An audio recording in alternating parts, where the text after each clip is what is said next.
Jésus est à table, invité par un pharisien. Peut-être, contrairement aux idées reçues, celui-ci est-il touché par la clarté des mots que Jésus adresse à tous. Peut-être pourrait-il, lors de ce repas, profiter du sel de sa parole de vie. Mais Simon le pharisien disparaît presque aussitôt du regard, quand survient une femme de la ville, une pécheresse. Luc 7, 36-50. Chacun sait ce que l'on doit penser à son sujet, et ce que l'on affirme d'elle est brutal. Une pécheresse. Ne serait-elle que cela? Et qui donc peut en décider sinon son propre cœur, et au plus profond, Dieu lui-même, bien au-delà de la loi?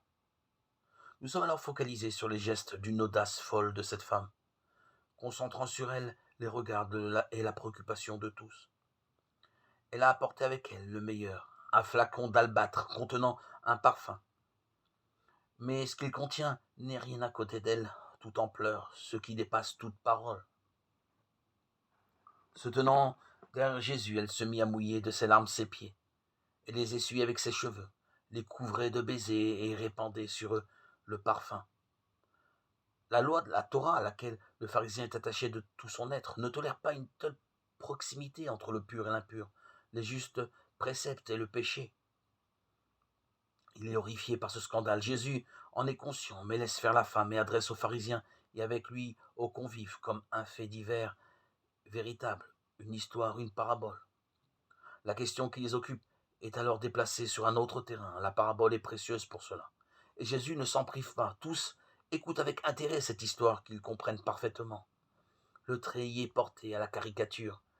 Un créancier fait grâce à deux débiteurs. La dette du premier est immense, l'autre infime. Qui l'aimera davantage? Et c'est bien là le mot-clé, aimer. Voilà ce qui plaît à Dieu. Osée 6.6. Les paroles de Jésus sont alors d'une grande force et bonnes aussi pour notre chemin.